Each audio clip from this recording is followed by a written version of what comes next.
here from Generation Tech. So I really love the main Star Wars trilogy movies, but there's always been a part of me that really likes the expanded content and the EU as well, whether it be, the cartoons, the video games, or the novels. Now, it's the main trilogy movies that brought me into the Star Wars franchise, but it's the lore and all the side stories that made me fall in love with the Star Wars universe. Now, I'm super excited for Rogue One, A Star Wars Story, coming this December because of that very reason. Maybe even more so than Episode 8. The director of the film, Gareth Edwards, has already told audiences that there won't be any Jedi in this new movie, and that has me excited. As much as I love the whole concept of the Force, it essentially is a story device that allows characters to do literally anything. We're gonna see this group of rebels have to face tremendous odds, fighting against an empire that is superior to them in almost every way, and only their wits and training will be able to help them. I mean, that's why Han Solo will always be one of my favorite characters in Star Wars. He just does things the old-fashioned way.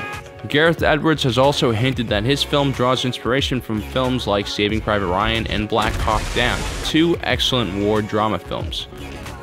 The key word here is drama, not action. Partner that with a cast of ordinary, non-force wielding soldiers means we'll see an entirely different view of Star Wars, one we haven't seen yet. Now, growing up, I love reading the Republic Commando novels and playing the game as well, so I've been waiting for a Star Wars war drama film to happen for a long time. And it really excites me that we'll finally see what it's like to be just an average soldier, which is something the main Star Wars movies never really had time to do. There's also one thing that always bothered me about the main Star Wars movies, and that's how unrealistically the battles were portrayed.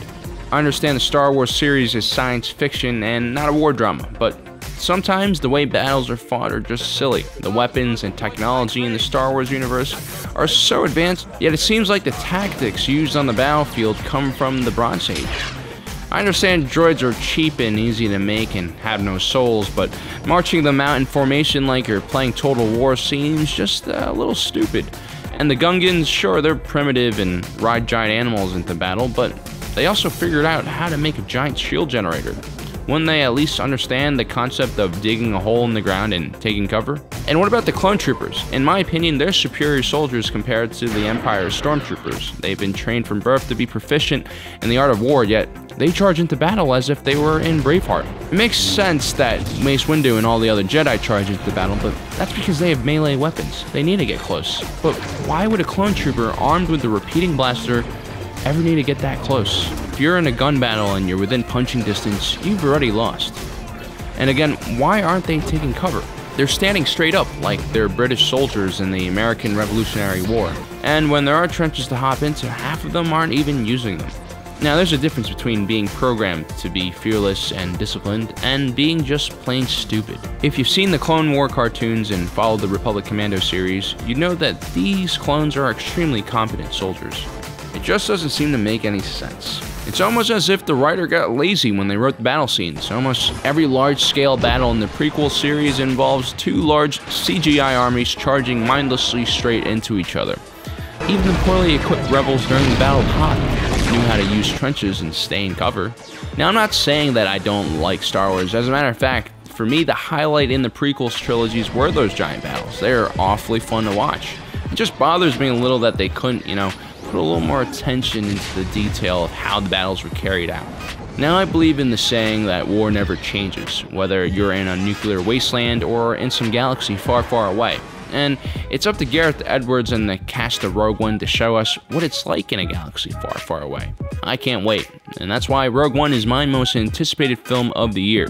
I hope you guys enjoyed our episode. Don't forget to like and subscribe, and as usual, if you're watching this, you are Generation Tech.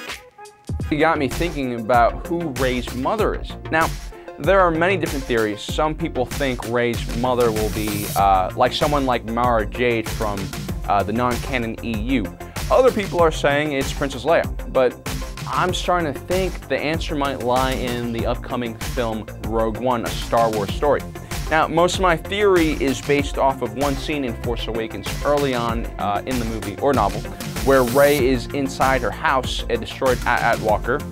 So Rey has a Rebel pilot helmet belonging to Captain Dosmir Rey, or at least I think it's pronounced Rey, and she's a pilot from the Tirfin Yellow Aces.